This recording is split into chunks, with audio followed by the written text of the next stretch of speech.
Hello, Shopinatics! Welcome back again sa aking YouTube channel. So, for today's video, may ipapakita ako sa inyo na nabili ko din to sa Shopee. Kasi last time, namamroblema ako kung saan ilalagay yung toothbrush, yung toothpaste, and yung glass na ginagamit ko tuwing nagtutoothbrush. Sakto lang din kasi kaka-browse ko sa different shops, nakita ko nga ito. Ayan guys, so this is a Korean style. And this is a 4-mouth toothbrush rack. Plus, meron siyang pang-squeeze na sa inyong toothpaste. But please take note that this product is suitable for tiles mounting, flat, and smooth surface. And wala nga pala siyang brand, so, pero okay na okay pa rin siya.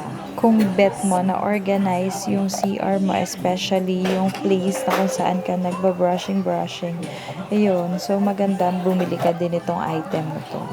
Nga pala, i-share ko na din sa inyo yung size ng toothpaste squeezer. It's 8x6 by 6.5 by 6 cm.